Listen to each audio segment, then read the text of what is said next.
Oh my goodness. Ladies and gentlemen, what do we have here? What is this psychedelic BS? What are you doing, Nick? Oh no. Trying to get the damn mouse back on the screen. Take it to the right. There you go. Doesn't make any sense. I feel like we're watching some sort of chemical. It's always someone. fucking- It's always someone. It's I was Jacob this hoping. time. I was hoping we would. So yeah, Hey, I was testing the audio. of course you were testing the audio. Yep. So all right, are we on screen, Nick? We're on. Okay. Close the one window so we can see chat. There we go. Hey, Cal Thompson, Ginger, Dark Star, Abby Ogle, Lavina. What? I'm saying hi to my people, okay? You're saying hi to yourself, pretty much. No, I'm not. It's like you're not being very specific. You're just like, "Hello, guys." Instead, you what should be what like, if I was "Hello," talking to you because like, "Hello, I'm muted. chat." What's wrong with saying "Hello, chat"? I'm just My busting. microphone don't work. Hey, I'm just busting your balls. Come on. I got bigger ones than you. Ooh, Jesus Christ. Oh God. You want to see I'm him? glad I don't. I'm glad I don't No, see you him. I'm glad I don't see him right now. So yeah, hello everyone. Welcome to yet another episode of Renegades Ramble. And God, what a week it has been so far. I got some good news the last few days, and I'm very happy that some things are working out now. I'm not going to give away exactly what that is just yet, but I think people are going to be happy. I think people are going to be very happy. That being said, there's some stuff going on in the entertainment world, but we can talk about that in just a second. Let me ask you all, how are you all's days going? Lavina, how about you? Fantastic. Let's see, you're wearing a dress. What is the reason for this this blasphemy? What? No reason. No raisin. No raisin. Okay, no raisin at all. I do like raisins. Raisins too. I don't like Listen, raisins. chocolate covered raisins are really good. But raisins and chocolate chip cookies, you are lying to everyone. Stop it. I like all raisins. I don't. I'll give you a raisin. Raisins? I'll give you a Raisins are raisin. fucking Why? awful. I'll give you Ew, raisins. what all I hate raisins is are awesome. prunes. Well, yeah, prunes are. Ew. All Just right, that so we're on the weird. subject of prunes and raisins now. You just did the old, Yeah. politician method of beat around the bush, dodge out, change the subject. Yeah, there you go. Perfect. You need All to be right, a all right. Republican. Okay, I'll tell you the truth. Or Leave her just- alone. or she just just a wanted to look politician. purty. Or just a Are you ready? politician. Yeah, a politician. That's Just a regular that's, politician. Because everyone does it. Everyone does. Yep. But Jacob, how about you? What's your how things been with you since last we saw you? Schoolwork, taking scripts, doing script breakdowns. Nice. Then we have to, after we break down the script, we're making storyboards shot list and then storyboards. Then pre-production paperwork for said project, and then all that has to be done within just this week. Excuse me. Well, hey, you're staying busy. That's something big. I mean, yeah. and also you're also going to be working on a project here soon as well with with someone who's been on here with us before, Chelsea. Yep. Yeah, I mean, just staying busy with projects and everything like that. I mean, that's one thing I think we all try and do in some way is stay busy. Yep. Whether that's playing Overwatch or whether it's doing film projects or whether it's acting like a jackass on the internet. As we call it Heyo. at Full Sail University, you got fit, play, and push. Okay. Alright, so basically, you have your work, you have everything that you need to do, and then when you're not doing that, there's three things you're doing. Your fit, play, or push. Your fit is typically something you do like your health, if you're on a diet. There's one more. Work. Well, that's what I'm saying, beside work. I said Besides work. Yeah. So your fit, play, push is one of them. The fit is typically whatever you're doing health-wise, diet, exercise, walk in a park, whatever you do. Your play is your psychological freedom to where you don't have to have a reason, Overwatch. which is typically playing video games or Overwatch, whatever you do to watch movies, entertainment, whatever you do to entertain yourself. That's what you call your play. And then your push is whatever you want to improve on in your life. So if you're like me and I want to be the best filmmaker I can be, I'll just constantly push myself into learning and learning and learning and learning and learning. Yeah. And whatever your craft, your hobby is, if you're an artist of some sort and you want to perfect your craft, push, Yeah. Anyways, those three things, I get that. we have to kind of schedule them out every week by week. and of what we're going to do, how we're going to push it, how many hours a day you're going to spend pushing yourself, how many hours a day do you want to play, how much hours a day do you do your fit, and schedule that in with your work. Anyways, that's enough of me. There you go. Hey, Roan, what about you, Roan? Just been making progress on my book slowly but surely, as most of my days spent just working around this fucking studio, going back and forth, trying to get shit cleaned up. We had a couple clients come in, or a whole bunch of people come in here past few days, and naturally they came in right as everything was getting really fucking cold, so we had to run a shit ton of heaters through the building. So we definitely burned a lot of electricity, but good. It was actually good. You know, nice to see some legitimate production come through and some legitimate work. Everything ran nice and smooth, no problems, and so hey. they finished up, and I just went back to working on my book. Hey, there you go. So, Nate, did you hear that King Kong Bundy passed away? Yes, I did. I heard that. He was a big man, 6'4", 450 pounds, and had literally and figuratively the heart of a giant. And he was only 64, I believe. 61, I think. 61. But heck of a wrestler. Hell of a heel too. But but so far this week has presented a lot of interesting things.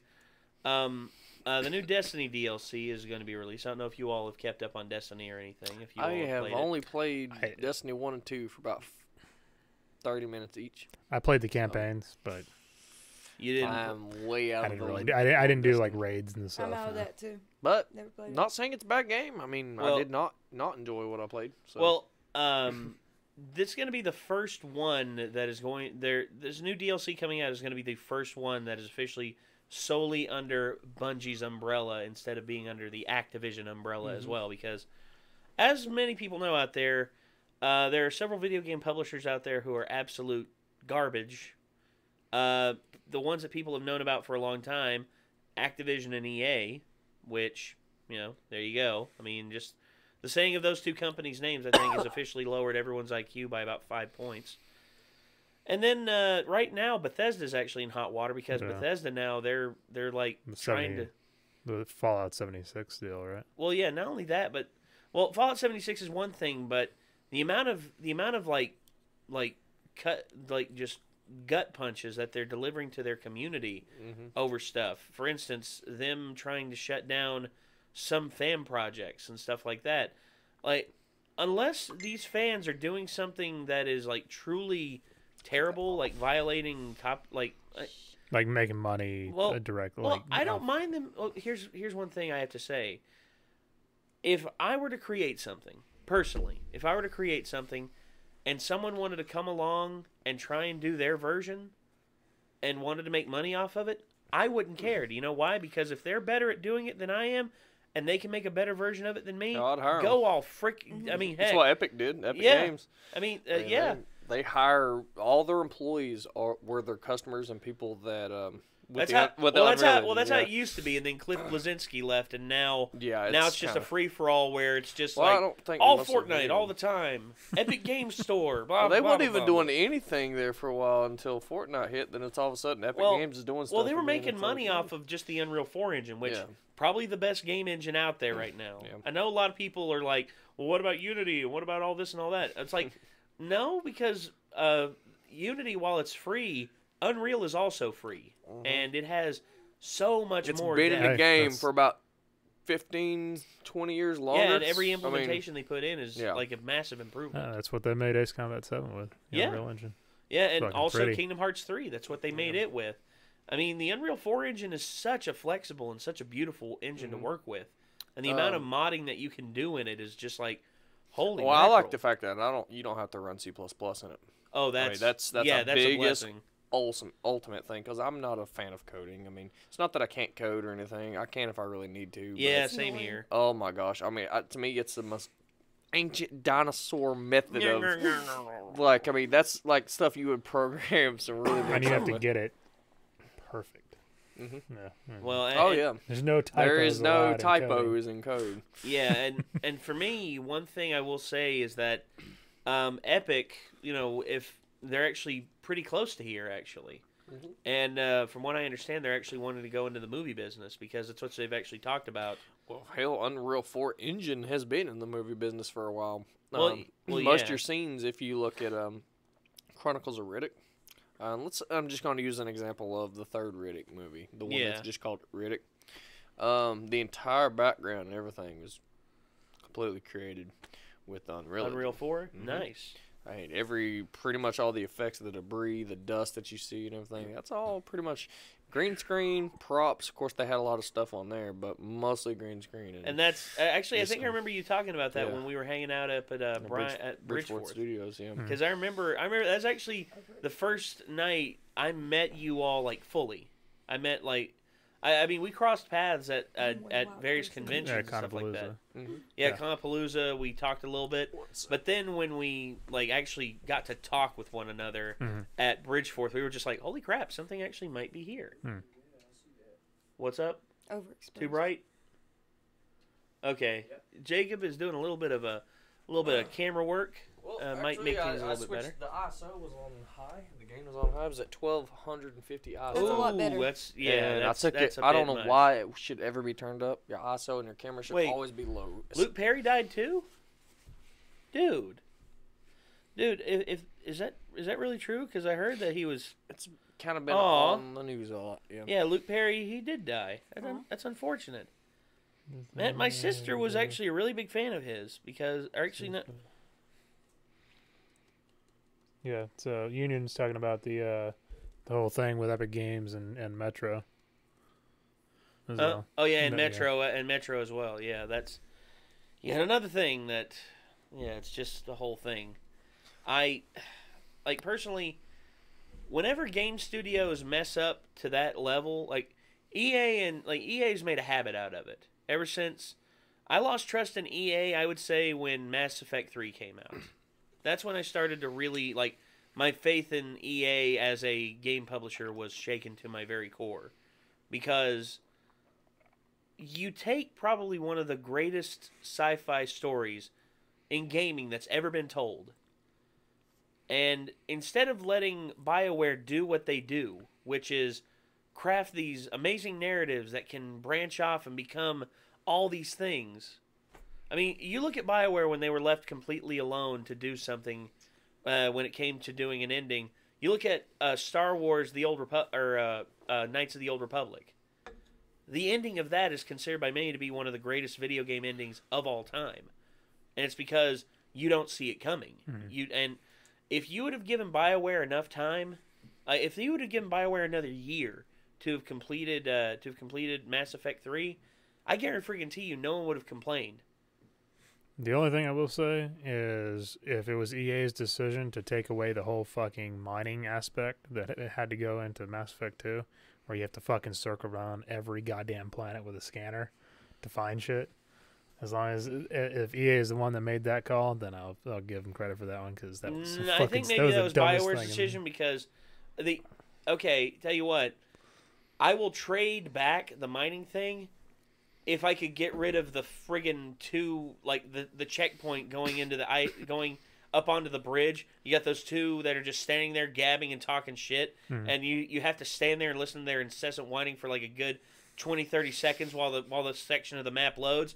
As a matter of fact, Bernie talked about it in one of the Rooster Teeth podcasts a long time ago. He just wanted he didn't care about the endings that they got. What he wanted was the ending where you could actually go up and punch those two in the face and just be like, "Shut the fuck up!" Which game are we talking about? Huh? Which game are we talking about? Mass Effect 3. Okay, are you talking about Edie and Joker? No. The two women at the checkpoint. The two. Oh yeah, okay, I know. Okay. Yeah.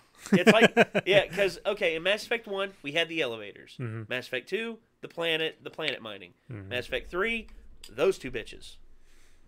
God, Yeah, maybe it was maybe I just didn't notice that one as hard as the other two things, because I mean, driving around in the Mako in Mass Effect 1 was also kind of a chore. Well, yeah, it was kind of a chore, and we'll give Andromeda credit. They actually did make the vehicle actually pretty fun in Andromeda. And it's a little bit more pathways and stuff that you have to drive on. It's not Yeah. like, hey, take your truck or your tank thing and drive over this 70-degree fucking mountain. And then Which it get can to this- do, but it's very just- slowly. Yeah, it's just the fucking like- dumbest thing. It's like a turtle stuck in earwax. and Good if you God. hit that thruster, well, you're gonna be falling back and you're gonna have to start all over again. Mhm. Yep. Yeah, accidentally click the thruster. Next thing you know, Superman. So. You need to play that spot. He You says need- EA Games. It's in your wallet. Superman Claw says. yeah, that's true. EA, give us your money. I mean, they made some really great games over the Well, course of their history, but man, they do some. when they stupid got out of the executive developing game and when they got strictly into publishing, decisions. for instance, okay, when they killed off the Burnout franchise after Paradise, Yeah. for Why? example, why? why? And Need for Speed was awesome at the times too, and just I don't even. I like that. All right, so I want to Wait, go ahead. hold on, wait. Union, you're right. EA can go fuck themselves because they did destroy Command and Conquer. They fucking ruined it with Command and Conquer 4. I don't know if you played that piece of shit. I have not, but It's I've fucking heard nothing garbage. but Command bad and Conquer things. Generals was a fucking beautiful game. I was all right with Command and Conquer 3. It was all right. It was kind of, I like the sci-fi futurism. Command and Conquer Generals was fucking awesome. I was so excited that they were going to come out with Generals 2, and then they fucking killed it. But Command and Conquer 4 destroyed Command and Conquer. It was a fucking piece of shit. And He's the EA angry video fucking game goddamn carried that nerd. one to the fucking finish Careful, line. we get a copyright strike for that. Oh really? 'Cause Oh, I just bought his whole box set, his DVD box set. So. he's the angry I don't think he really Nintendo cares. Is that how that nerd. works? Is that how copyright works? No. Well, I just Oh, paid yeah. good money It's for like, his hey, I stuff. bought this ACD, I've been watching his show AC/DC for, album. like, I get 10 to play it years on now. all of my YouTube videos. I've been watching his And stuff. on the highway to hell.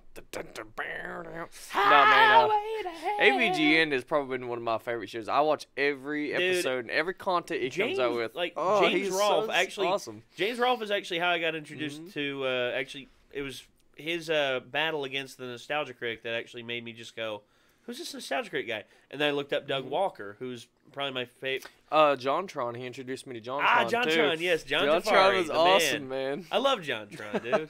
God, that guy's... Birdemic. Did you ever watch the terrible movies? Yes. Like the B movies? Birdemic.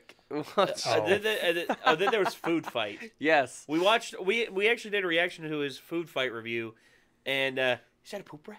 Is that a poop rat? Birdemic was like in the same vein as Sharknado, right?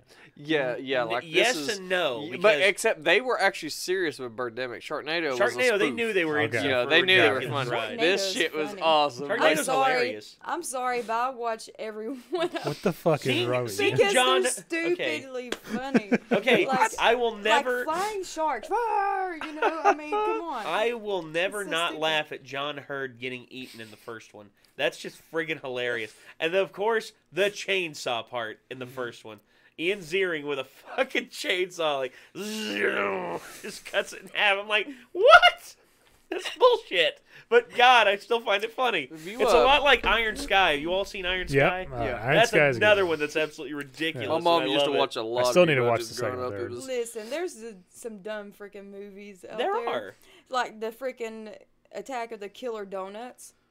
Don't watch that. Okay? Do not. Okay. Attack of the Killer Tomatoes. One of the only reason I watched that movie was because George Clooney was in it. Really? Because he's No, these fucking donuts come and bite you and eat you. Like, Well, yeah, super they're big the next retarded. band. Yes. So AVGN season 1, yeah. season 2. Oh God, and of season course, 3. of course. Dude, You know, I could was you like, you couldn't resist that. couldn't resist Even that. if I you was like, tried, you couldn't resist. Exactly, Union. They fucking took away the base building. I fucking love how this. All right, I don't know how you play Union, but how I play Command and Conquer is I Oh, take my so time, that's I build awesome. up all my And defenses, you're getting I make it 200 impossible for the episodes enemy for to 30 fucking attack me. bucks. Man, Then I build an 200 overwhelming force and go fucking kill the. No. I don't do AVGN this. box I don't do this set. trickle out some fucking technicals and shit and like harass the enemy. That's just not how I play. I know fucking that's how you're supposed to play, but it's just not me. No. How you play the game is how you play the game. Then again, I never really played multiplayer. I just played against the AI. So Hey, that's fine. So another game that another thing that EA ruined. They ruined the Dead Space franchise. We actually talked about that earlier. yes, we did. Yeah, I mean, and they closed Visceral, and you absolutely ruined probably one of the greatest creative minds in video gaming, Amy Hennig. Amy Hennig, who gave us the Uncharted series. I mean, how do you mess that up? How? Dead Space, it was one of those situations where, like, at least in my opinion, where the second one was better than the first. I thought it was a lot better than the first. I would agree with several things on that. I cannot agree, though, on the creep factor, because the creep factor of the original, me going in, not knowing a damn thing about it. Oh, yeah. That, you can't recreate that with me. Right, However, the amount of creepiness that goes into the second one with like little children monsters and like not baby only that, ones but Isaac Clarke questioning his own sanity. Yeah. Because the first one had the babies in it. Did it? First one, Yeah, the first one did. Well, have, it had like the lab grown ones with the fucking tails that came. I'm talking about like legit. These like are children. Legit explosive babies. Yeah, because like walking through like going through the elementary school. That was fucking. That was fucking. Titan the morgue was the most creepy creepy part of the first one. I don't know what it was. The morgue, you walk in there and just the door opens up by itself of the morgue and just looks at you. And you're just like, but nope, man, it plays this god awful roaring screech of. You don't know where it's coming from. You're just looking around. I'm backing in a corner like, where is this fucker coming from? And this is the most terrifying looking creature I've ever seen in my life. The first time you run into, what was it? This is the one that can just jump onto bodies. Stalker or something, right? The prime hunter, I believe. Something like that, where it just it keeps regenerating. Yeah, and the only way you can kill it in the first one. Flying. Well, in the first one, you kill it by freezing it again. In the second one, you burn it up in a rocket engine. Yeah. To where there's pretty much nothing left. Which, that's actually I loved the first two games in the like how it made me feel. Like the creep factor was always something really good. Levine is a fan of horror games and hasn't played it yet. Oh my, okay. Yeah. That's got to be a live stream that we do. Yes. Lavina we'll turn out the lights and make you jump like a I love scary and we need and she might need a co-pilot with her. I don't know Well, it's not co-op. It's not co-op. No, a co-pilot to like sit there with her on chat and stuff like that. Like if people ask her a question in chat. And also, one thing we can do is we can have the notifications be like scary sound effects. Like whenever someone does a donation, it'll go, ah! She'll jump every 5 seconds. And then another one is, it can be like the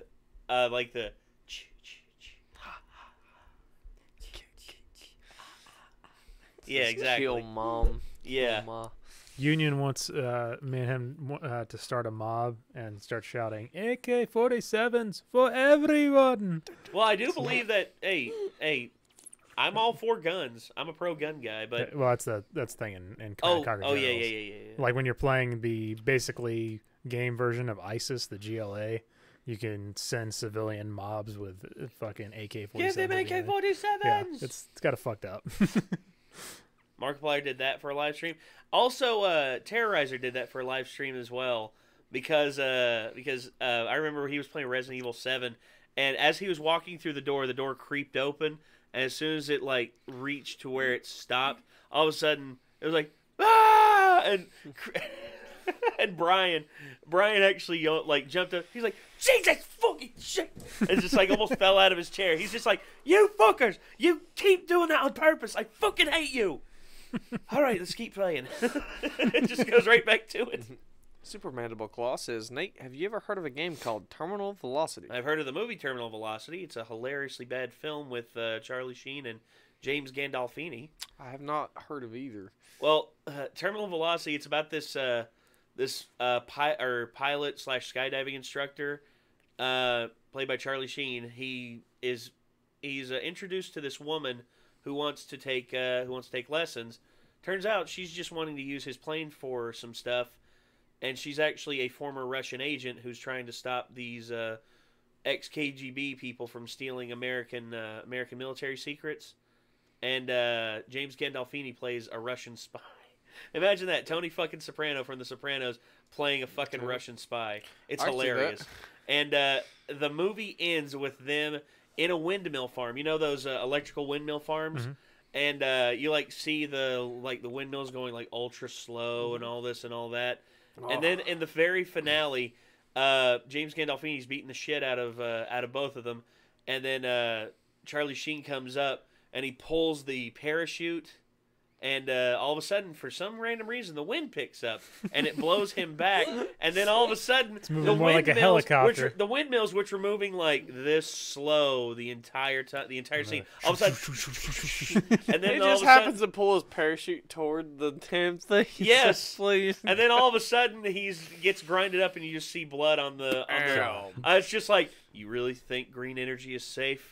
I beg to differ. I couldn't help but laugh. That'd be awesome, because I've been to Chicago before, and on the way there, it's like, oh yeah, it's you nothing see but miles of these things, and they're massive. Have you seen those when It's they like beautiful. when the wind's going too fast and they've lost their control? Yeah, on the rates videos, yeah. they'll just rip themselves apart. Yeah, it'll just I remember the rip one itself like a apart. long time God, ago. man. It was going like really fast. You could actually like hear it getting faster and faster and faster. And then all of a sudden, one of the wings breaks and actually hits the post holding it up, Yeah. and like it all just goes It just down. falls, I'm like, yeah. holy Damn. crap! Yeah, those things, Jeez. they get a lot of mass. It's actually a very, very high-paying job. The people that actually repair those, they get to climb them up inside of them and fix them. Well, and that's the thing. I think as They have to go through a lot of engineering and a lot of training for I that. mean, and I think being as paid good. like coal and oil refinery jobs and shit like that gradually get phased out, people should be able to move over. Just have me there and have me and Roan. We will stream us playing Command and Conquer together. Fuck yeah, let's do it. Hell yeah! I've literally never played the game with anybody before, but fuck it, I'm down. Is Command and Conquer multiplayer? There is, yeah, some of the later ones. Because see, that's the main reason I don't really pick up on RTS games that are not multiplayer, because I like playing with friends on everything pretty much. There's just, I mean, obviously single player, but when it comes to RTS stuff, like for me, my ultimate thing was StarCraft multiplayer, because it's up to 4-player co-op. Yeah. And you get up to 4 people on a team, and hey, you go air, you go ground defense, you get this. So one of you just focuses on straight defense, the other person focuses on massing this. Yeah. I mean, there's just so many different cool strategies. I when I play you, because I've never really played with people, but when I play with like the AIs, I'll fill out the map. Like if there's like 6 different spawn points. I really think you would enjoy StarCraft. I really do. I watched through some of there. the you realize StarCraft 2 is completely free right now, right? Yeah, I know. Like I said, I watched through the cinematics for all of it. So, God, yeah, it's so good. Sorry, did not mean to jump in there. Oh no! I was just telling Nick. Dude, we just took 14 sidetracks. If you like sci-fi and you like RTSs, congratulations! There's a masterpiece waiting for you to play it. Oh yeah. Going back to Dead Space, I think one of the coolest things that I liked was like once you go up like above the station to fix like the solar panels, whatever, and then you do the eject thing. And then you turn into fucking Iron Man and fly back. I remember that. Shit. You have to fly through the debris that's falling off of the station, and you're flying down. Got to go through and try and thread the needle on that one. Actually, there's actually an achievement in the game that you have to thread the needle of the one part, and if you miss, you pretty much just get splattered. It's like, oh god. Yeah, you do that and you play some, was it Thunderstruck or whatever from AC/DC? Yeah, either that or I remember in Iron Man 2 it was Shoot to Kill. Shoot to Kill, that's what yeah. So, down. Union Jack the Ripper says, Roan, have you ever played Dawn of War? That is in the Warhammer franchise. No, I have not played any Warhammer. Okay. I apologize. I'm pretty sure Warhammer was Dawn of War, right? Yeah, Dawn of War, I think. I actually have. It was first time. It was really damn good for a single player. Well, I remember RTSs I've never really been that strong on. However, the storyline of StarCraft always intrigued me. With Kerrigan and Jim Raynor, I mean, just the fight that they originally are fighting together, and then Kerrigan becomes monster Kerrigan. Yeah.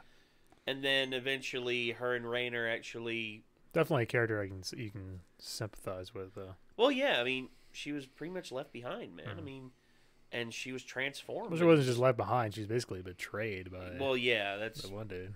Yeah, and then... Well, nobody likes the Confederation, so... I mean, even Jim, Jim was fighting for them. It kind of was like everybody. Like, even at the end of StarCraft 2, even Jim's just like, fuck this. And just just abandons the whole thing. Mm-hmm. It's like, yeah, Rainer's Raiders, and he's just like, no, fuck y'all, I'm out. I'm up out this piece. And just carries Kerrigan out. It's like, yeah, there you go. Yep. Oh, man. And that's actually something, You I know that... hard man to find, Jimmy boy. There you go. You know what I want? I know it's an RTS, but I would like a character action game set in the StarCraft universe.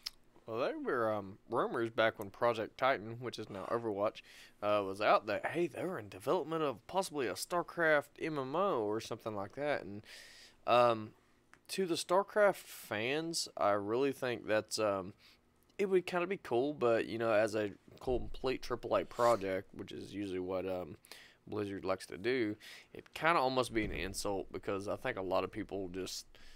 They like StarCraft because it is an RTS that it was the one and only RTS that they really related with, and Warcraft 3 was extremely well done too. But for some reason, StarCraft has always been a special place in a lot of people's heart by how that story is developed and everything. Because there is some blank stuff left to the imagination on it. You know, it's not completely done like a Fable game or like a FPS out of it. It would just feel a different environment, I believe. But well, it's just I'd like to see it tried out because you see, I like the storyline. I do. I love the storyline. It's just, to me, I've never been into RTS. I've just never been into RTS. That's just my personal opinion. It's just like I was never into battle royales. That's a learning curve that deters a lot of people. It definitely is it requires a little bit more kind of strategizing than like I'm going to be a first-person player, bang, bang kind of thing. Yeah, actually,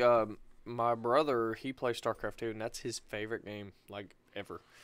He likes it better than Overwatch. He likes it better than World of Warcraft, and he's just a StarCraft 2 fanatic. No, and I can understand that. I mean, hell, dude, there are people in Korea who have died from playing too much freaking. Yeah, I believe it. Have you played? Died. Nate, have you from played starvation? Oh yeah. Yeah. I was reading a thing about somebody who, like, you know, he was addicted or whatever. He'd done, like, went 32 hours straight of video game without, like, drinking or... There was a bunch of energy drink fatalities during the World of Warcraft and StarCraft era. It wasn't those games specifically. There was also a Counter-Strike incident where people just overdosed by drinking way too many energy drinks and had heart attacks. But we're talking about excessive amounts and staying up for, like, 20-some hours. 10 monsters, and that does not exclude drugs.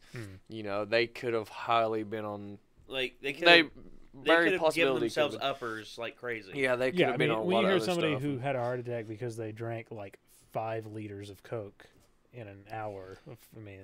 I don't really see that killing somebody, though. I mean, I think because I can, but mixed with the wrong substance, definitely. No, actually, if given the stress that the human body is under, because there was actually a race car driver who during a pit stop actually got out of his car while they were fixing his car. His body temperature was very high because he was in the car and it was a very hot day. They gave him a Coke to drink. The Coke was ice cold. He drank it, and he drank half of it, like, straight up. Yeah. And then all of a sudden, his heart just, all for some reason, stopped. Yeah. You don't want caffeine while you're in a highly adrenalized action. But I don't really see video games doing that because even pro players will tell you. You think about what gets people going. Yeah. What gets people, like... What appeals to people to the point of where it gives them that adrenaline high or that feeling? You know, you all know what I mean by say that feeling. Oh, yeah. That feeling, it's like an eternal bliss. And I know that we've experienced some very high tension moments while playing Overwatch. Like whenever we're in a match where it's like down to the friggin' wire, we're screaming at each other. It's just like pop your ult, go. Then Diva launch. And then you waste it because somebody stopped you and killed you right before. Yeah, you did it's like whenever I go in and I activate my Death Blossom as friggin' Reaper, and all of a sudden I hear pass into the ice. I'm like, go fuck yourself. Have you played either of the Halo Wars?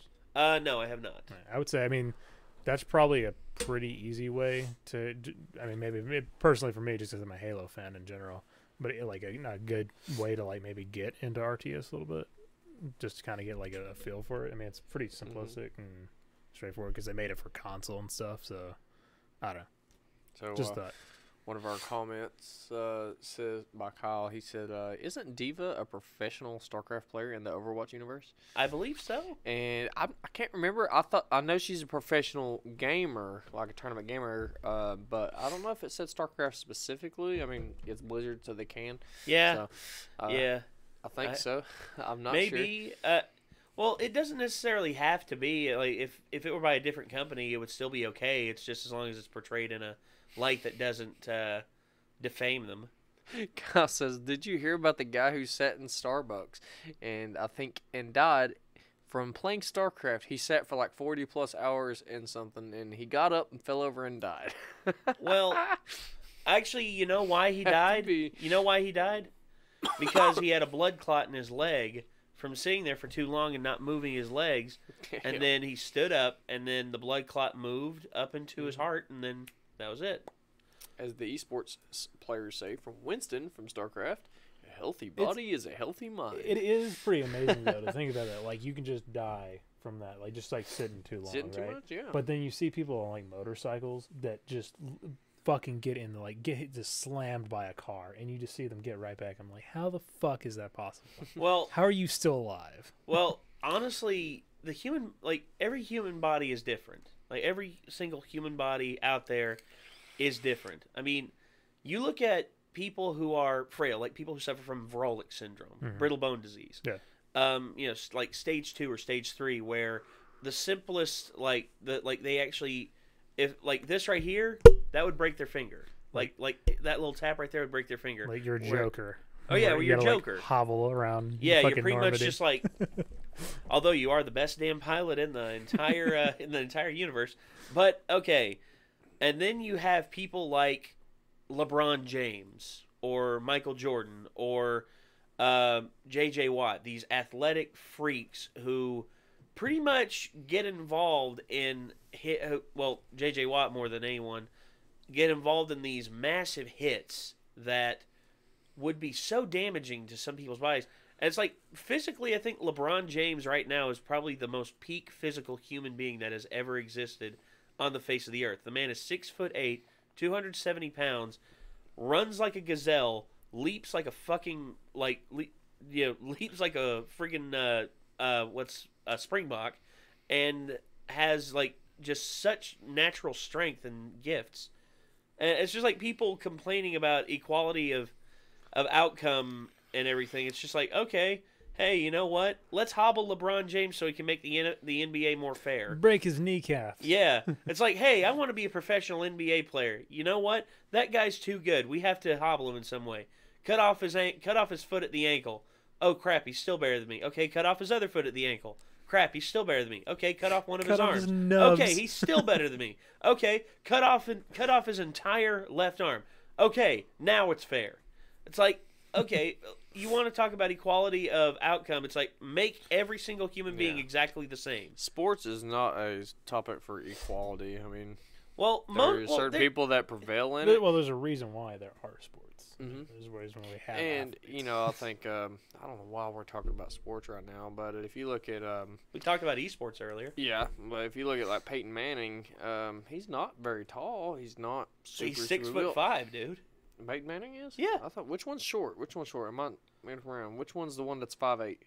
The shortest one I know of is Doug Flutie. Doug Flutie was like 5'9", 5'10". I am completely getting this mixed up then. Who are you thinking? Are you thinking about football? Or are you thinking about football? Yeah, he's a quarterback. Yeah, he's not very big, but he's very, very agile. Technique, like he can throw extremely far, accurate. Like he can. Doug Flutie was like handle that. well under pressure. Franz Harkington was like that. Yeah.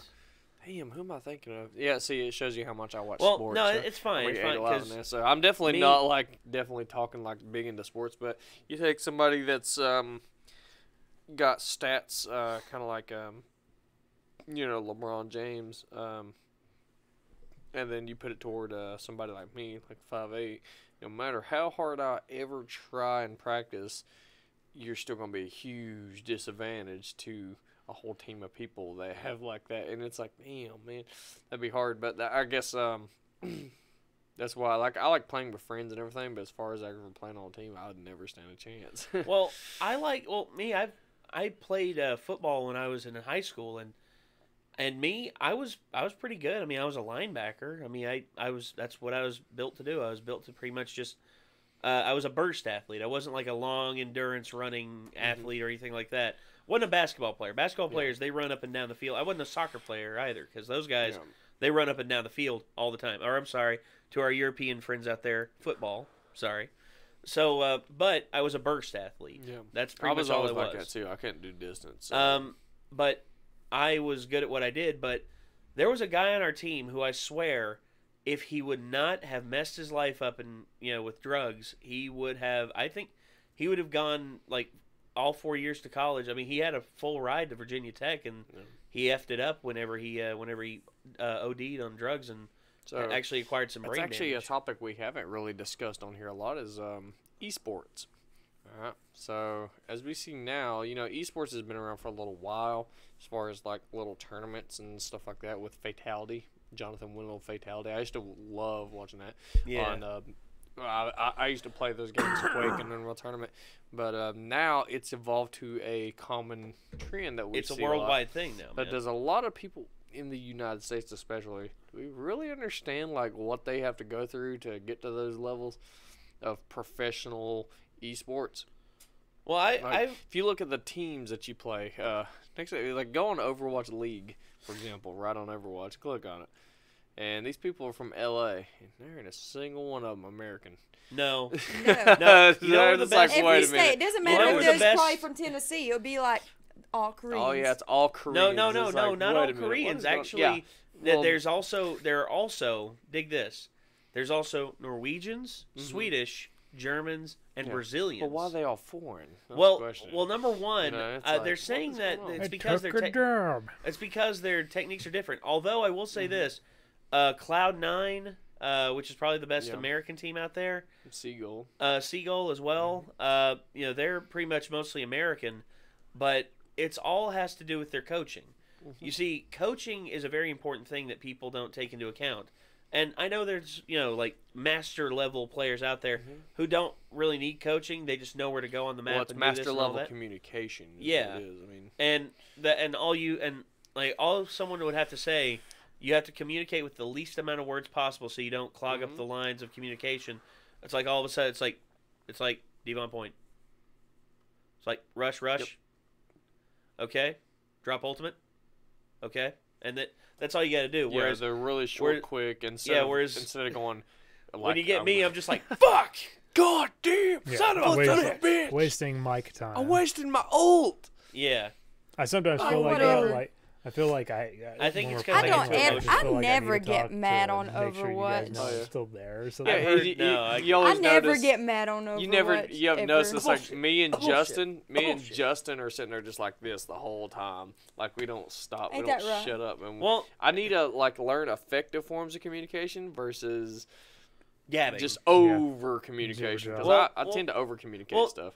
If we ever get to master level or anything like that, I mean, I'd say we're silver right now. If we and really the thing try. about it is, on the people on the team, you got some people that's inexperienced and some people that's been playing it for however long it's been out. Almost 3 years, 3+ years. Yeah. I started playing in season 4. That was the first season I started playing in, and been playing a lot since then. But I always try to explain a lot to everybody, but most people spend time playing the game, sure, but not enough time researching. If you just research some good videos on each character and how to counter this character, what strategies counter what map strategies work, takes a couple time doing that, man, you could extremely increase your game if you can get your whole team to do it. It's about convincing your team to play a certain strat, and then getting them to execute it well even though they've never done it. Okay, it's like a lot like putting together a good team. I know this is actually a parallel between esports and traditional sports. Esports, you have to put together the best team. Say, for instance, you have a guy in your team who is a beast of a tank, but yet his DPS is lacking, and he's a decent healer. So he's a good teammate to me. Yeah. And then after that, you have a guy who is bitchin' DPS, say top level Widowmaker, but yet he's shit on everything else. And then you have someone who is generally good at all three. Now, whenever it comes to comps, putting together everything, it's a lot like, okay, whenever you put together everything and you put together a winning team, you have to take all of the parts that work together.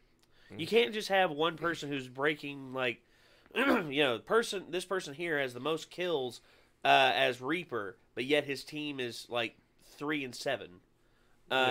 It's like, for instance, Barry Sanders. Barry Sanders, I think, is probably the greatest football player of all time.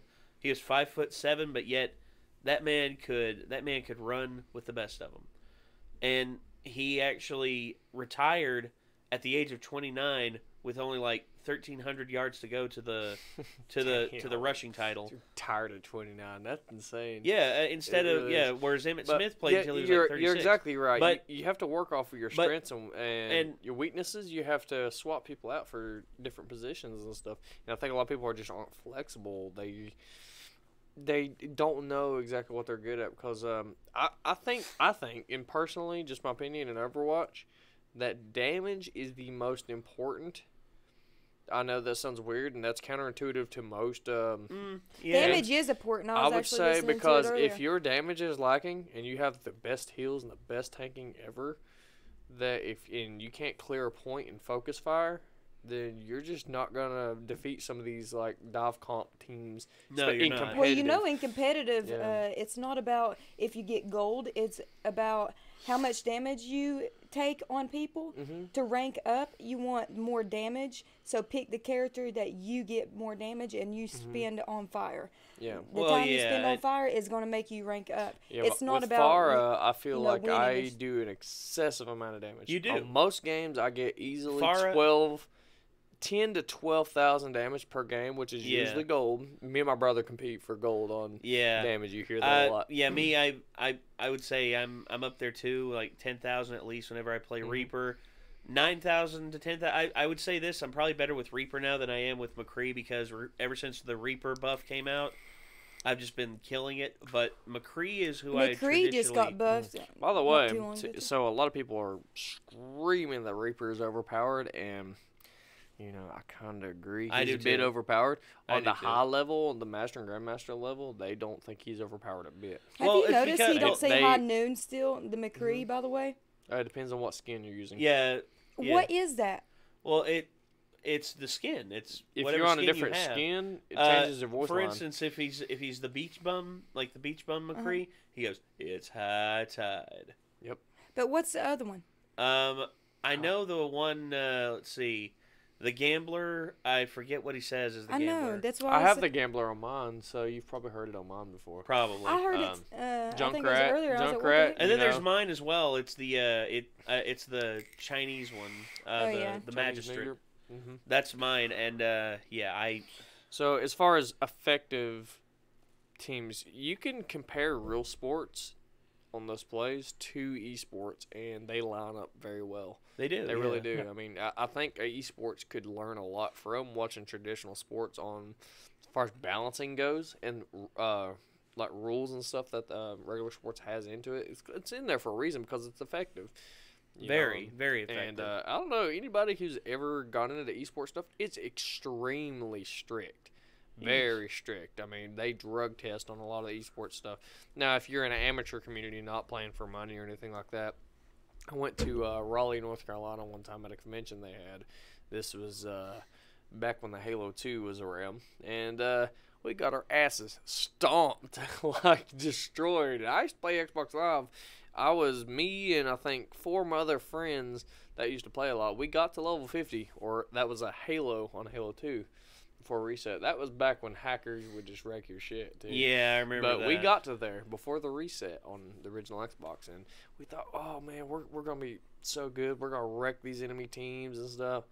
Not a chance, man. I don't just assume that they were all scientists that played this game because they had some shit we had never heard of, and this is before the internet just like leaded. There were certain maps.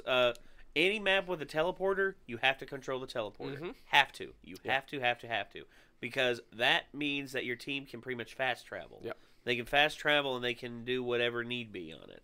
And it's just like, okay, you hold down this one. Okay, you got the shotgun. Okay, you hold down the teleporter. Anyone comes to the teleporter that isn't our color, mow them down, like destroy them. And then people who are good with the DMR, they can hold down like stairwells and stuff like that. Because anytime someone's head peeks up over, pow pow, dead. Yeah. Pow pow, dead. The tournament dead. we had was a tournament after they got rid of the BXR, which the BXR was B is melee, X is reload, and R is shoot. All right, so if you melee, it waits a second and then gets the gun back, and then you can shoot and kill them. I remember if you hit them in a headshot. But if you hit the reload button, it would cancel the animation between here to there and just start reloading. But you can shoot while reloading, and if you shoot while reloading, it'll instantly cancel that animation to instant death. So as soon as you would come up to them, you hit BXR instantly and dead instantly. Just all you had to do, walk up to somebody and hell, dead. And man, we were so good at that. And that tournament completely got rid of that. Oh, that's BXR nuts. did not work at that tournament. So you had to rely on straight skill, and that's why cheese doesn't work in tournaments. Yeah, your little Bastion comp, or the sailboat that we do, that doesn't work in tournaments. Yeah, the bastard comp is like, no. It's awesome when you're just playing against some noob teams, but... Yeah, it's just, and all of a sudden they're just yelling. It's like, somebody has to take care of that fucking Bastion. It's like, like, who wants to play bye. It's like, who wants to play Sombra? Then when the enemy team will switch their entire team composition to counter and then you're in trouble. If he sees Farah coming, he'll mow her down up the sky fast. That's when your team gets his attention. And was like, hey. Yeah, but a good Bastion knows Also, when to see, let to me, I do Sombra too. So I hack them. As soon as my team comes back, I'll hack them and then start shooting him, and then my teammate shoots him, and then bam, he's dead. You know what the biggest problem between Sombra countering Bastion is? What's that? Is the fact that teammates do not act when they need to. They need to be paying attention as soon as that Bastion gets hacked. That way they can all target him and shoot him. But if she goes in by herself and hacks him, chances are his buddies are going to kill that Sombra instantly. Yeah. And before she can ever get to Sombra's fairly squishy. Oh, yeah. Because, like, her machine gun can do decent damage. Not if you have your thing in at a place, what is it called? The Translocator? Yeah. Yep. Be good at staying alive. That's the number one rule in Overwatch. Yeah, but if they find it, like, Nick the other night. Well, stay alive. Nick, on the other hand, he looked for it one time and he found it, and that's why we were able to kill the Sombra that one game, because he went and he found it. Only means of staying he alive. got rid of it. Teleport back out of dodge. So last night, several times the fucking Sombra should have been dead. As soon as she takes damage, she'll that Sombra last night. Yeah. Mora does that. Man. Mora does that, and Reaper does that both. As soon as they take damage, they start. Well, not me. Out whenever I start taking damage as Reaper, I always keep an eye on my health. Whenever my health reaches below 100, that's when I ghost out. Well, my one shot takes Reaper to half health. Yeah. So if if we're playing against a good Farah, which we were playing against one that was floating around, and I just kept like getting underneath her and just shooting her, like staying underneath her. That way she couldn't get an angle on me or anything that. Actually, the easiest way to kill Farah, if you're having trouble hitting her and she's all over the place, just get right underneath her. Yep, and aim up. Just aim straight up, and she can't move because she moves very fast, but not in like straight lines per se. And then she can kind of, if she moves slow, she can go this little number. She floats she floats easily, and if you can predict the angle of the float, then you can actually like me. Whenever I play as McCree, I can usually pop her out of the sky in like 2-3 shots, just like boom, wait for it, boom, wait for it. Yeah, if you take your time instead of just trying to get every shot off as fast as you can. Because if you hold the button down, just boom, boom, boom, you're never going to hit her. Take your time and get at a safe distance and pop her right out of the sky. Yep. If she's focused on you, if you're playing, let's say, a McCree and she's focused on you, don't try to shoot at her. You need to get the fuck out of Dodge. Yeah. Because you don't have the... Get inside of a building. Get inside of a building. Get her on your level. Yeah, they can get her on your level. They can what are you thinking? He officially given up on Overwatch. I'm done. That Mikey, man. Oh, Mikey. You know what? Play with us one night, or Wait, he probably doesn't have PC. That's Do you why. play on PC, You need to Mikey? play on PC, Hey, I got man. I got a PS4 and I got it on PS4. Well, good for you. I wonder when like Madden games will get good enough to where it'll just gradually, I mean, with eSports climbing and stuff, it'll just replace It actual won't. football. It won't. It's kind of almost in a sense replaced fantasy football. It has. Because fantasy football is now played in real life. I haven't heard about fantasy football. Oh, no, it's very booming. Oh, dude, people fantasy still football, gamble oh that my God. hardcore. It's still Dude, going? I just got done managing a league. I didn't compete, but I managed it. I did the draft. We actually held an online draft where everyone who competed in the league actually came over, and we did the old school draft and all that. And I remember the first. I remember when we drew lots. It was done completely at random. I didn't do the mixing on it, but everyone blamed me for the outcome You can of what watch the happened. PC play with just the real statistics. Like when you build your own fantasy team on there, the stats are so precise and very Well, damn, yeah, like hey, over record, and you can watch the teams play against each other, and it'll help predict your outcome of the next, game or Super Bowl. So when you're gambling on it, you know that hey, I have a 70% chance of winning this. I mean, It's gotten way out of control with fantasy Ron football, and but my it's pretty brother cool. are definitely into that much. I never gave a shit about. Oh, My I never sport did in either. high school was ROTC drills. Fucking Hey, drill's very cool, man. Close order drill and exhibition drill. So Most people hate drill in RTC or even the military in general, and because you do it to death. But Yes. Oh, when I it got comes some to fucking ceremonies, oh man, doing that shit. I got Drill's some awesome. mighty fucking forearms. It was like a fucking I gorilla. always bruise the shit out of my arms and my elbows and everything. That's really happen. Smack. You'll tear your arms if you do Anyways. a lot of spinning. Man, here we go, changing Well, subjects again. Sorry. It's okay. Well, so being done with Overwatch and everything, I mean, that's just personally, I hadn't played Overwatch in a while, and I just went back to it whenever you all asked me to play it one night. I was just like, sure, why not? And now I'm back into it, and I'm just like, I like this because honestly, I hadn't played as Brig before, and I'd never played as Hammond before. I still don't like Hammond that much, but Yeah, I like I not a suck at Hammond him player unless either. I can get on that payload and go in a circle. Yeah. That's the only thing I do with him. oh god, 'Cause I I cannot had a slam. killer play I as mean, it Ryan. definitely seems like again. has Nick a is lot of really good with longevity to Hammonds, it. I think. I had a killer play with Reinhard on the Numbani map when they were when Hammond was going around the payload in the middle, and they were just staying on point and being a troll and everything. I remembered I was waiting for him to come around, and I did the charge in, and I charged him into the Charged him building, right into him. and then he was stunned, swat, dead, and I'm like, like I got him perfect. Get I some. timed it perfect to where I would knock him out of that animation, and just like, thank you, God. Yeah, Mikey said he doesn't have a PC, but I want one, and IDK if I get Overwatch. We'll see. Or I'm sorry, I'm reading two different ones at once. I can't see the screen very far away. Okay. I So cannot see basically, it, yeah, dude. he says he's not into Y'all it on can't PC see or it? anything. But Mine I'll is go ahead horrible. and say Overwatch God. on PC has I a feel- completely different community than Xbox. You know, The communities are squint different like on all the consoles, really- but PC I community feel is a bad very now. different community. I as far feel as bad. competitive. I'm the only person in the Renegades who doesn't have bad eyes. I have 20/10 vision. Really? What? Fuck. Yeah. Damn. You should be a sniper. Well, actually, I'm pretty good. I mean, you think I'm good? You should see my cousin Zach. Whenever he's got his You'll be a 270 DP Winchester, then. my cousin Zach is badass with his 270. But me, I have a 30-30 that my granddad bought me, and I can fire it standing, and I can pretty much hit the target no problem. Actually, I have 10 pounds of tannerite that I need to use. Need to blow something up. Yeah. I've got, I think, 2070 with my glasses. So Wow. and I can just barely drive. So, everybody out in the road, I just agree with watch you, out. Kyle.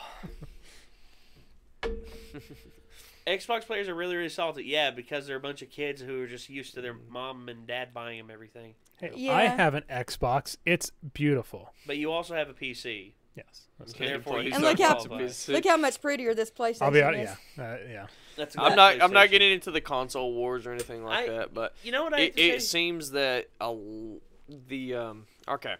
intelligence level, IQ levels, it seems that typically these people that want to be really, really on top notch and take the game very seriously play on PC because you get the most advantages, the customizations, the DPI versus the X and Y axis, and yeah, big difference.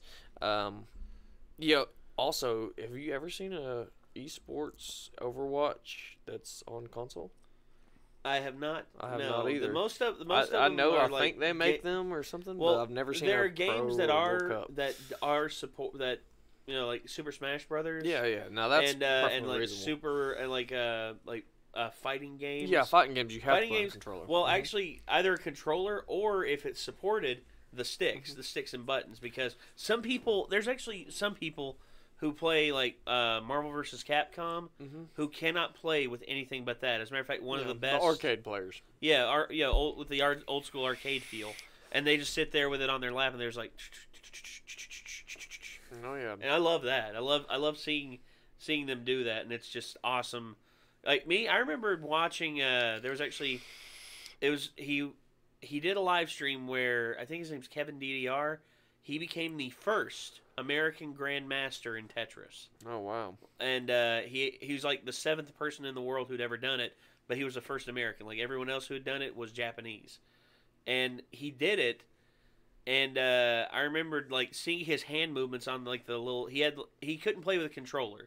He had to have like the arcade stick and the buttons, and he killed it. What's the qualifier for Grandmaster? Well, in Tetris? A little different. It's Tetris It's the high Grandmaster. scores. Tetris the Grandmaster is a game that was released. It's pretty much the ultimate Tetris test. Okay. And it's pretty much they give you. There's several rankings. There's novice, intermediate, expert, master. There's master, mega master, and then grandmaster. And the only way you can really qualify to be a grandmaster is if you do the promotion exam. And here's how the promotion exam goes: you have to get within 5 minutes, or not 5 minutes. I think it's within 10 minutes. You have to get 999 Tetris lines, and then you have to play through the credits while the credits are going, while all of the bricks are invisible. What? Yes. How does that fucking work? And Kevin, in order to win, you have to not only survive, but you have to get a Tetris while all the bricks are invisible. What? And there's no way of knowing. The only way you know is whenever the brick actually goes into place. You see what the shape is when the brick goes into place, and then after that, you pretty much have to guesstimate. And he did it, because I remembered when he was sitting there and he like had his hands clasped whenever like the promotional exam reel was going by, and it was just like if it landed on the gold, you got it. But it landed on the blue instead, and he was starting to be really disappointed. Right. And then it exploded, and actually the gold one revealed itself. Yeah. And all of a sudden he started crying right then and there because he realized that he finally had graduated being Grandmaster. He was just like, yes! Hell yeah! And he's like, if there's anyone partying out in Seattle tonight, we're going drinking, bitches. Let's go. Holy shit.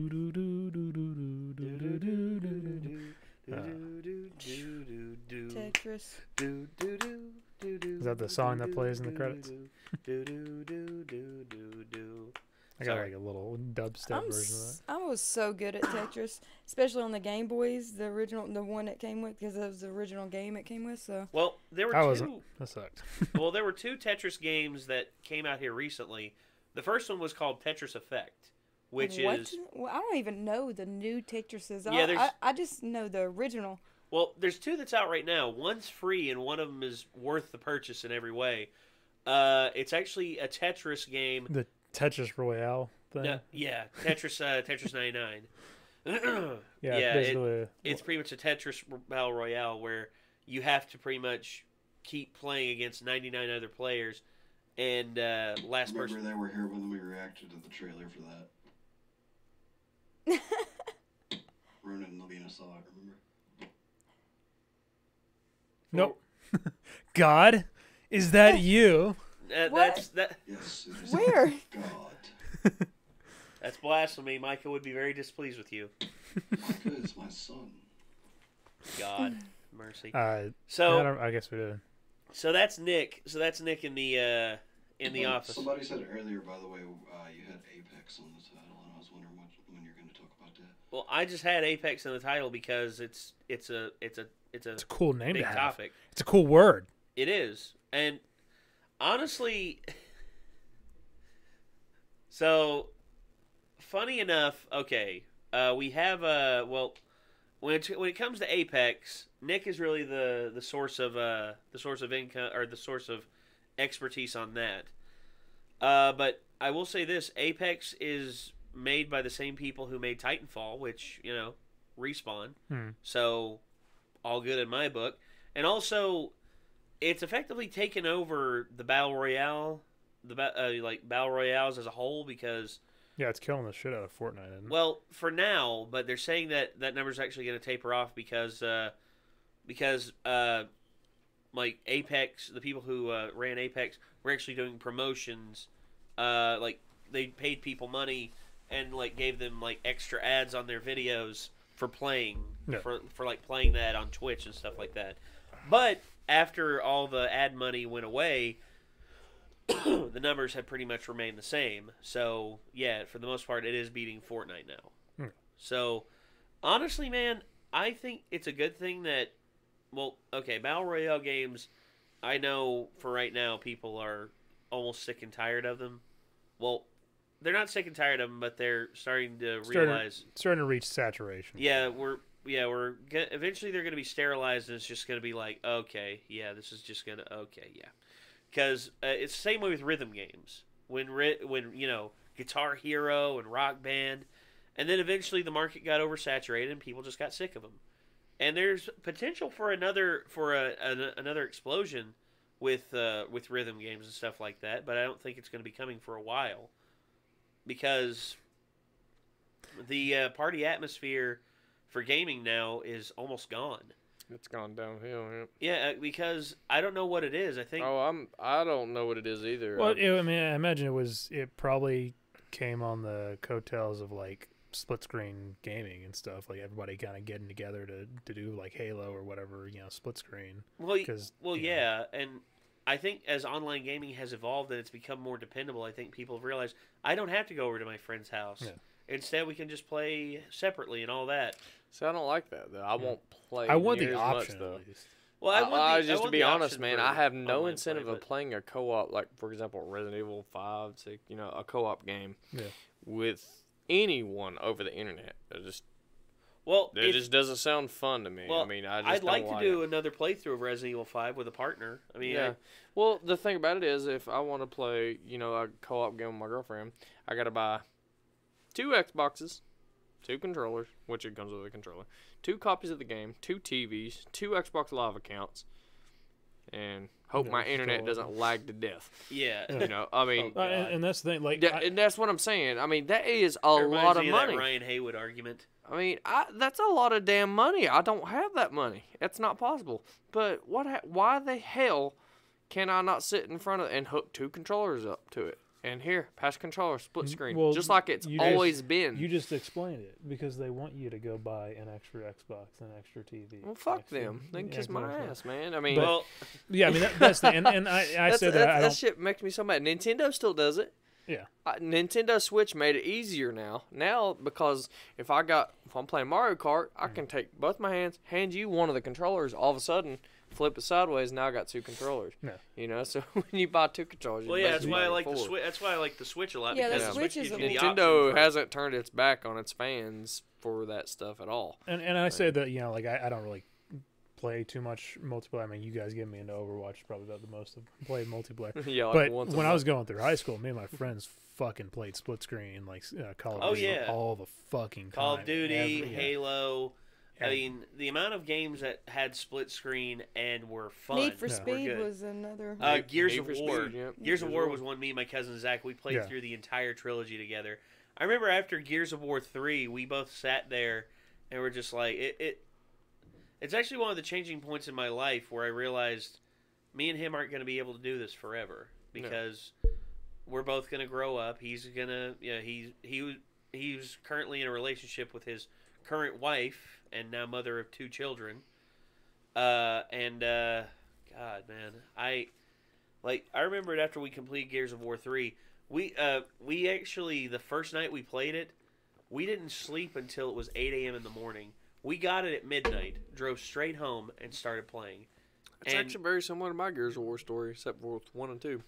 Well, it was 1 and 2 as well, although when it originally came out, I actually wasn't able to play it with him starting out because I actually lived in, whenever the first Gears of War came out, I was living in Abingdon at the time, and he was still living in Wise.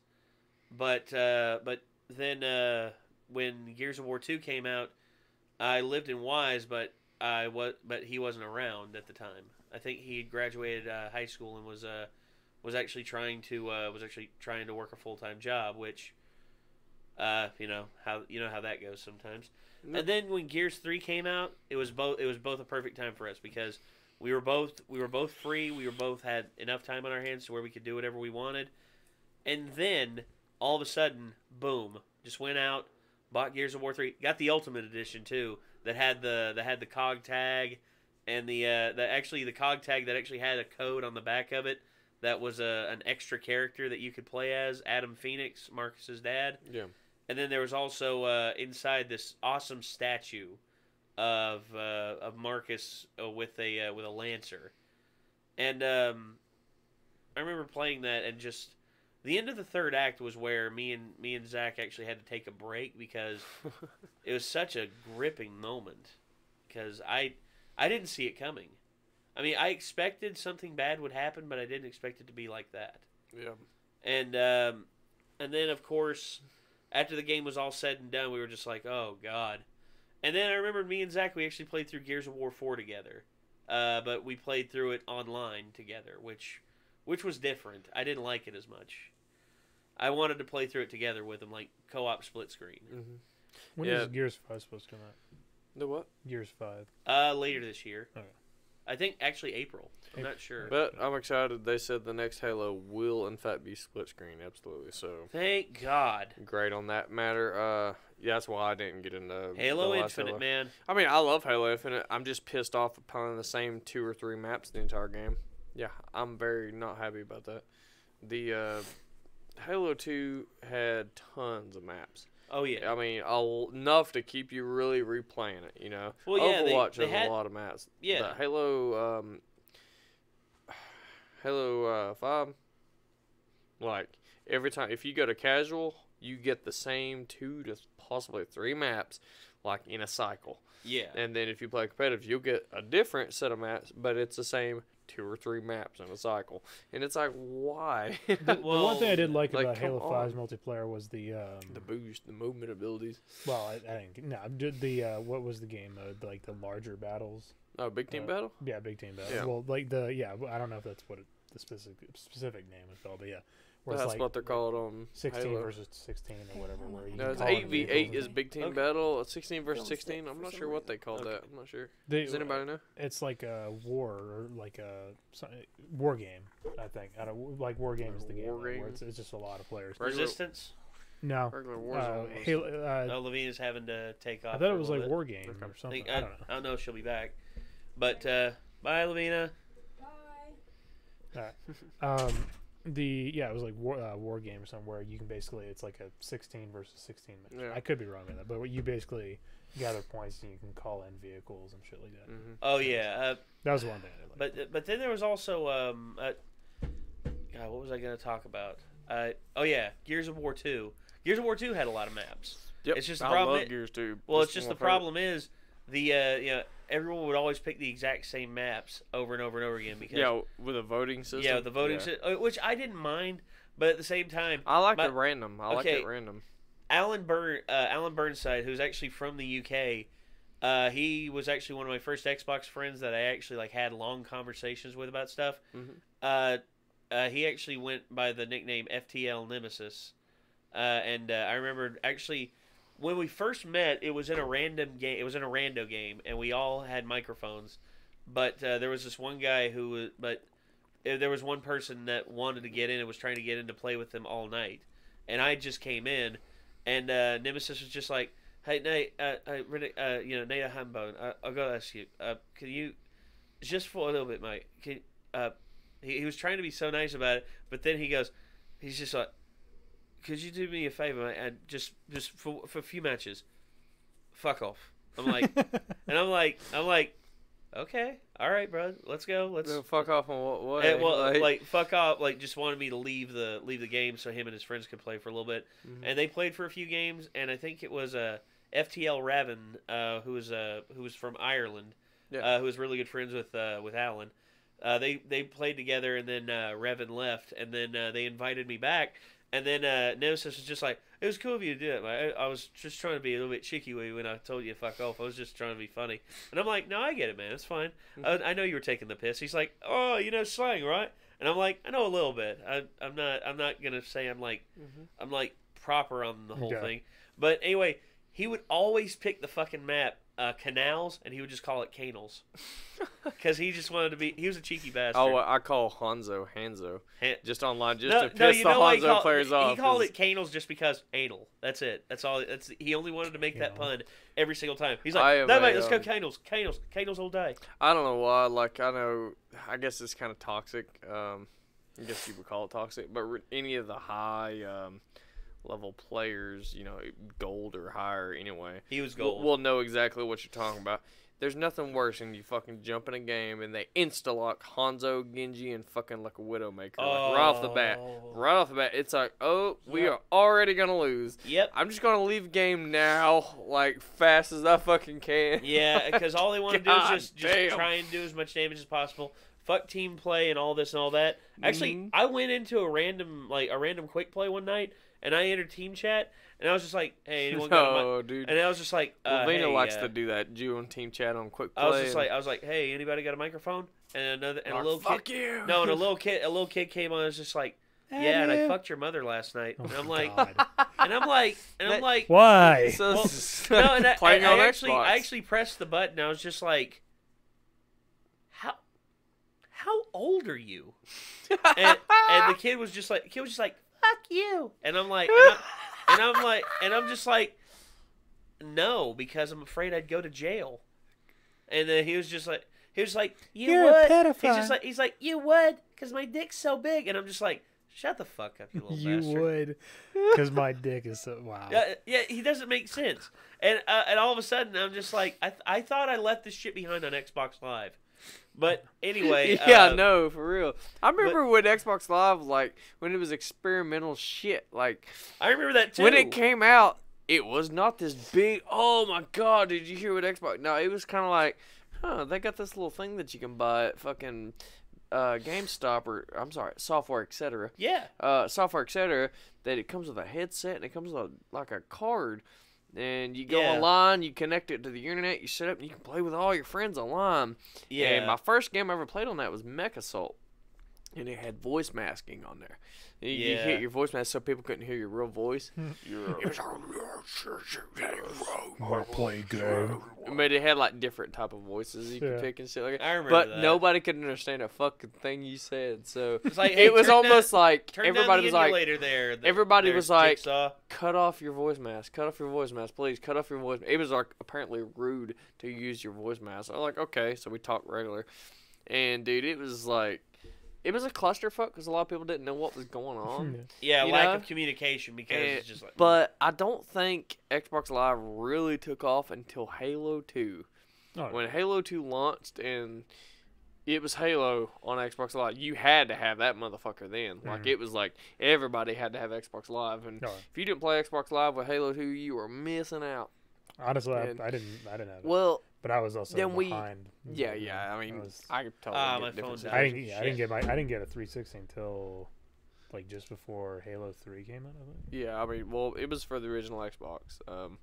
No, I know. I'm just saying. I mean, as far as I've always been kind of behind the game, like at least when I was growing up, at least. Well, now, I'm pretty on. But Halo 2 had this interesting thing that was different than any other. And I played PC before this too. It was called matchmaking. That was something totally new. Like, it was like, what is this matchmaking? What do you mean? It means, oh, you can join a party with your friends or whatever. Click matchmaking, and then it automatically throws you and your friends into a game of random generated people on another team that you don't know or anything like that. And dude, that was the most awesome shit ever. Yeah. You know, I didn't fully experience that with Halo. I went over to a friend's house and played it on his. He actually had broadband internet. That's why he could do it. Us, on the other hand, yeah, we had like penny speed. Like, oh yeah. Like when I was a teenager, I used to mow yards just to pay for that broadband internet. It was $50 a month, and my mom wasn't gonna pay it.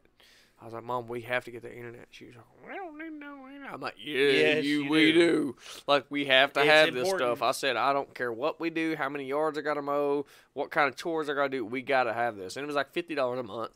I was like, so we end up, she even had me call and set it up and everything, just with her permission back and forth.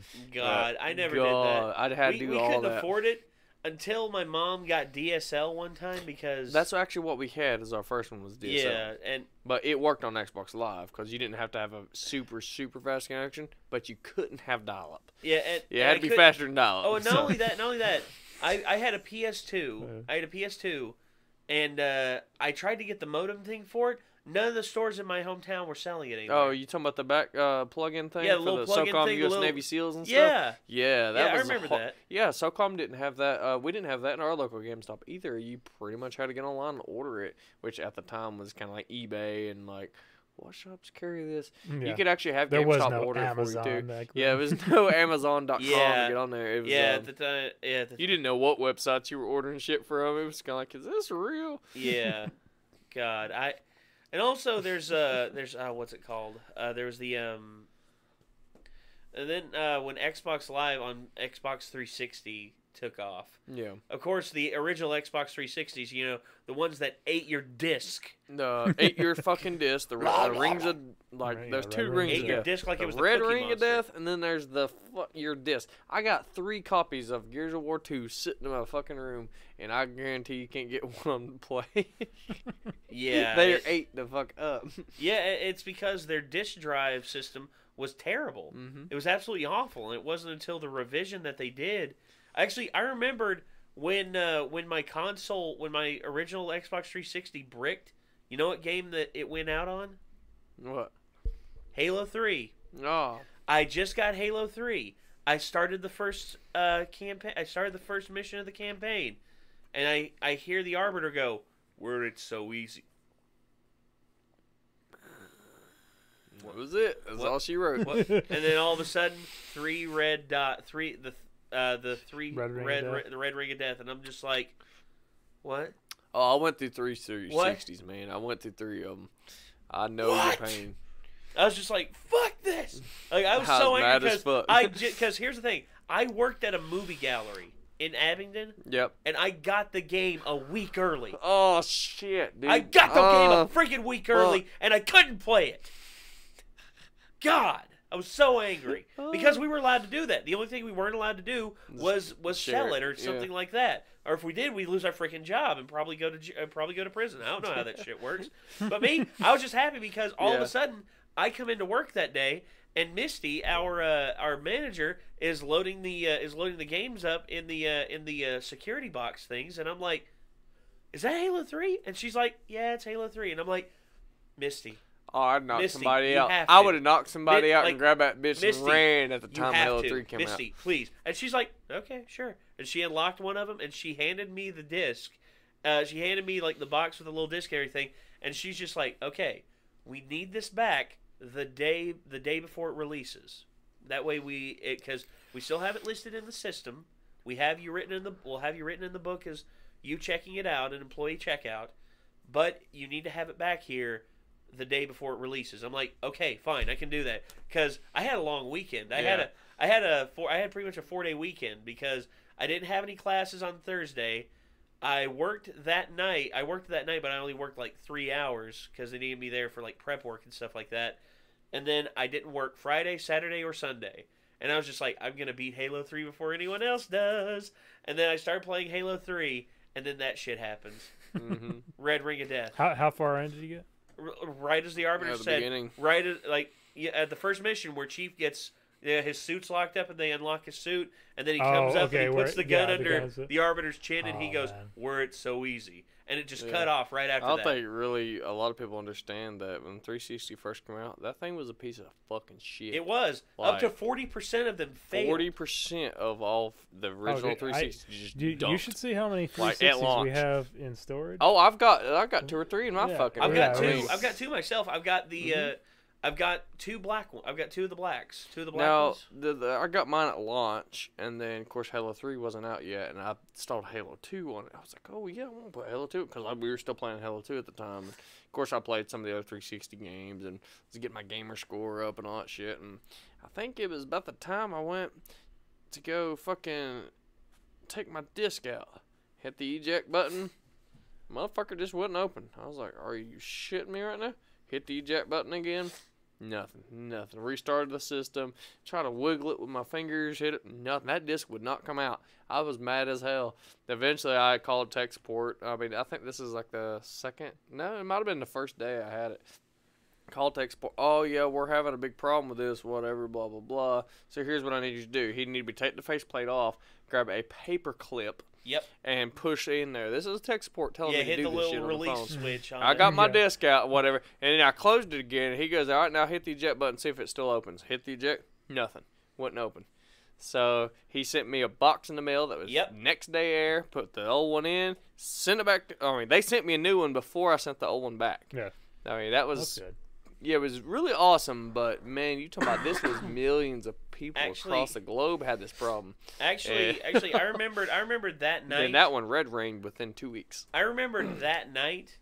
I actually begged my mom to let me go and spend my money on a new Xbox 360 just so I could keep playing Halo 3, and I wasn't able to. But our neighbor Scott.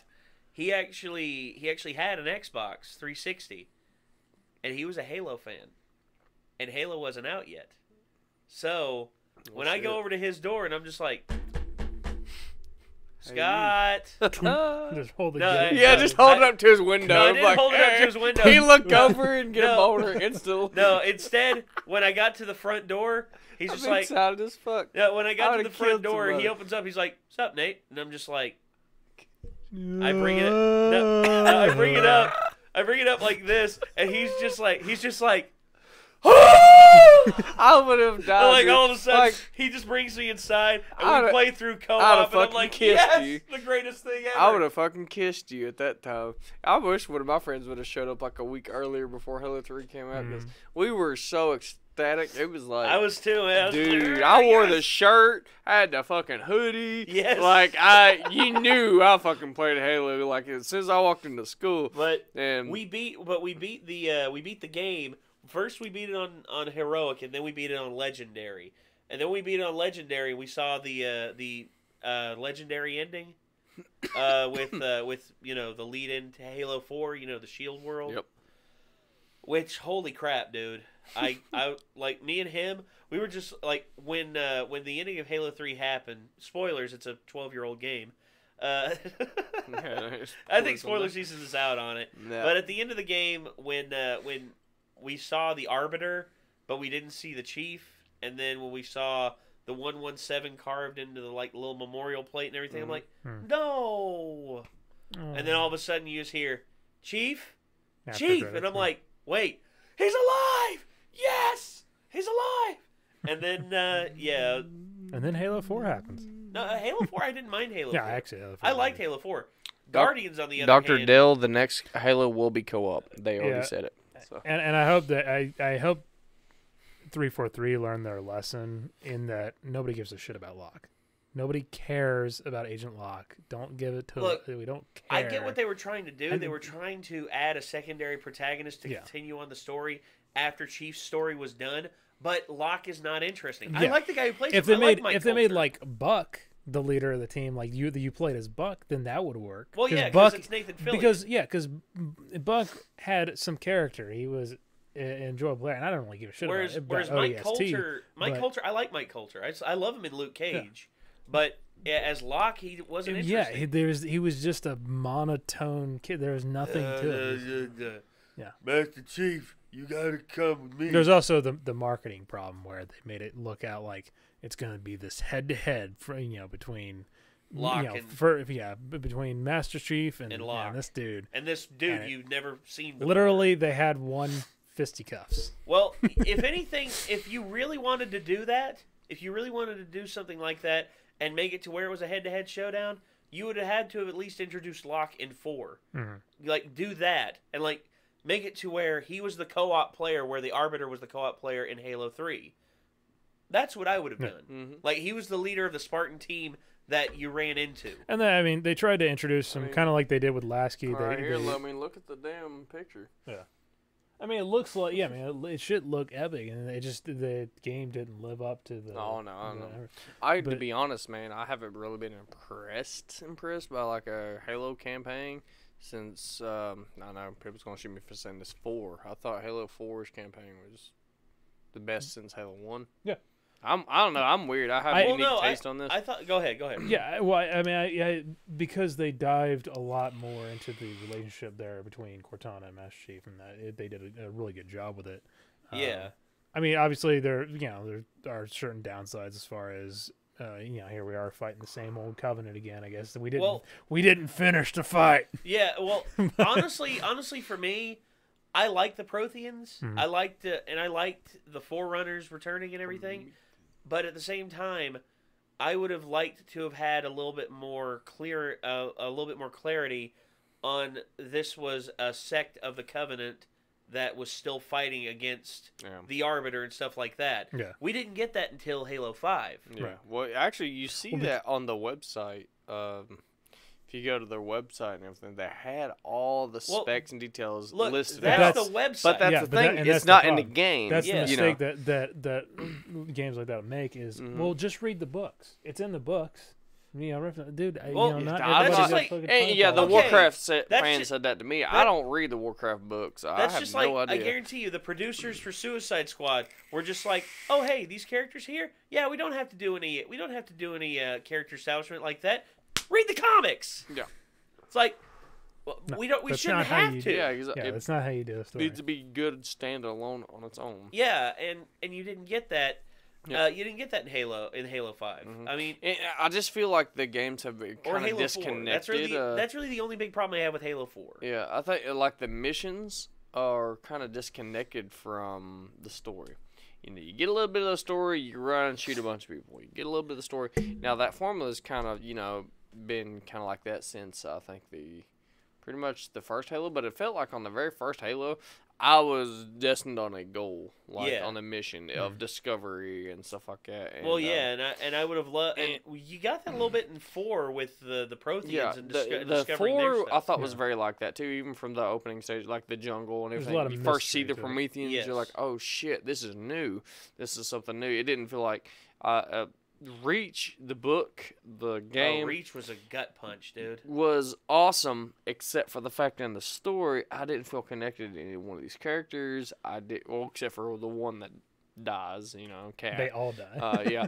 They all die. Yeah, the first one dies. Except for June. We don't know about June. Well, he's basically But everybody's pissed off when Cat dies, and I'm like, but the thing is, I felt so disconnected from the story that actually happens to it that I just didn't care. Well, I did, and I feel like it's just run and gun, shooting and shit. I personally did get invested in all of Noble Team because Noble 6 to me was the good he was the good character to dump the exposition on because first of all, I didn't know who the fuck was who until about 75% of the game through. Well, Carter, it wasn't clear. Okay. It's not Carter clear. Was it the happens lead, very fast. Carter was the leader. Cat was second in command, and then there was George. Huh? You have George. Well, George. But how many hours did I spend in this game before I even learned? And then there was Emil. It was kind of like, what is? I'd say Emil was probably third in command, and George was fourth in command. And then there was June, and then there was Noble 6. Yeah. But to me, Halo, I think its longevity lives in its multiplayer. I say that I know too. it's weird. I mean, I would say no because I love the Halo story, the campaigns and the story. I mean, the original trilogy was very much a good self-contained. So I mean, it was overall. I mean, those 3 games together were and masterwork. And masterwork. Here's where I kind of I guess a disapproval as a fan, as an old school fan, is the direction that they're turning with the multiplayer. All right, Halo's been pretty balanced. It kind of always has been. You know, I mean, other than like certain asymmetrical maps and stuff like that, but it's always been pretty balanced, and it's always kind of felt like Halo. With the Halo 5 Guardians, it kind of took actually with Halo 4 multiplayer really kind of did. It kind of took a flip. And now, I don't really think it feels like Halo as much as the old ones. It kind of feels more like a very advanced Call of Duty. Well, like I mean, because I always loved driving the Warthog and the tanks and stuff around in the original stuff. Like Halo 2 was in Blood Gulch was always the coolest thing. Oh yeah. But now it feels more and more like the vehicles are just irrelevant. Yeah, the vehicles are just accessories. Yeah. They're just kind of, hey, let's have fun. But you remember like last time we had a LAN party and we played Halo. Well, it wasn't even a LAN party. It was just 4-player Halo. Yeah. We was playing. Yeah, y'all had control of the vehicles. We didn't. You guys ultimately won over and over. But it was like, the Banshee games. But I don't know. Like, I like competitive esports shooters, and I think with Halo Reach, I think it definitely topped the bar for what Halo could and should have and can still be. Yeah. King of esports right now, but you are competing with stuff like Overwatch right now. Yeah. And that took shooters to a whole nother level of strategy and just type of shooter. Well, yeah, it's no longer just kill the enemy and don't get killed. Well, yeah, I mean, part of the reason Overwatch succeeds is because they're not like constrained by any kind of anchors of realism. Like they're not trying to be like this. You know, you only have this particular assault rifle and it fires. Sarah Williamson, I think you're thinking of 30 Days of Night. 30 Days of Night is actually a pretty good vampire flick. I have not played it. It's a game. It's not a game. It's a movie. Oh. It's originally a comic book. My bad. It's originally a graphic novel, Alaska. but I will say this: the graphic novel is better, but the movie is actually pretty damn good. I'm not gonna lie. But back to the shooters. Sorry, go ahead. First shooter I think I ever played was Doom, the original Doom on floppy disk. Then I think GoldenEye for Nintendo 64. Yeah, I remember Final that. Doom, I think was And, you know, shooters, whatever. You didn't really care too much of the time. But once it hit dual joysticks with the Xbox, with Halo 1, when shit got crazy. when shit got real. Like, everybody was using that formula and still does to this day. Yeah. You know, Halo revolutionized shooters for the console. Yeah. They straight Well, up it did. is And considered by think- many to be the most pivotal console shooter of all time. Yeah, and, you know, I think with the formula that they've had, they really got it going. They just need to get the shit a little more together on their multiplayer community and have a different development team on their single-player community because they're two totally different things and need to be treated accordingly. Yeah. It does sound like they're, with Halo Infinite, they're kind of returning kind of more to their roots. And Yeah, stuff. from what I I've hope heard so. about it, I they said mean, they're I don't going know. really far back. The character or logo and color creation of their armor customization is going to be very similar to Reach, and they're trying to make it as much like Reach as possible because the fans are saying that it was the best multiplayer out of all of them. Yeah, and I don't know how much Reach that's what they multiplayer was said, really like, people good. who play Reach are very really good. happy The with MLG mode, Yes. or the MLG series, the first. I mean, of course, Halo 2 was an MLG. Halo 3 was. But Reach is where a lot of people was said was the peak of the capital. online. So I wonder if that means that they're gonna like scale back like all like the Halo 5 shit where you could like boost left and right and like the. I love that. I love the No, I'd like the to movement I'd like abilities for them on to Halo keep 5. that, but I'd like for them to adapt the gameplay to where it will be more effective and more balanced. Yes. Instead of it being like first one to here wins or But something they that. need more content. They need, you know, obviously more than 2 or 3 maps. I mean, I want a good variety of maps. Yeah, at least 10 maps. 10 maps would be great. Okay, at then least we 10. can go DLC and buy more if they come out. That's perfectly fine. I don't mind paying $5 for extra maps. Yeah, guys. exactly. I don't mind that at all. But yeah, like, and have tournament modes, have competitive modes. Fix your ranking system to where this damn bullshit to where you never go down, you only go up. That shit's got to go. Original Halo 2, well, Halo 2 Online for the first Xbox was 1 to 50. Or I'm sorry, yeah, 1 to 50. And if you lost, you would go down, no shit, a whole rank. All right. If you lost one match, you went down a whole rank. You know how many matches it took to go up in rank? About 3 wins in a row. All right, so your rank actually meant something at the end. That meant if you was a level 30 or higher, you were a bad motherfucker. Like, I don't know, man. I can't stand it when I like, sometimes I get on Overwatch and I'll see a gold that's like, you know, a gold is what? 3, 6, 700 and something. All right, so that's 700 fucking levels you went through. You think this dude's gonna be really good? Nope, the sumbitch insta-locks Hanzo right off the bat. And then just can't hit shit. And it's like, hey. And then there's your brother's friend who got on his Hanzo and just like ripped just all over the place. People like, people act on whims and stuff. They're like, oh, I just feel like I'm playing Hanzo right now. Here you go. Or I feel like playing Widow right now. I'm like, do you realize we are on offense on Hanamura right now, and your sniper's not going to do shit? Yeah, your sniper is actually a detriment. Yeah, like you might as well just, bye-bye, guys. You might as well just quit the game because you are adding nothing to the team, hardly. We're about an hour and 40. Yeah, so yep. Yeah, we're gonna call it here, guys. No, it's fine. I love these video combos. game rant. I love these combos.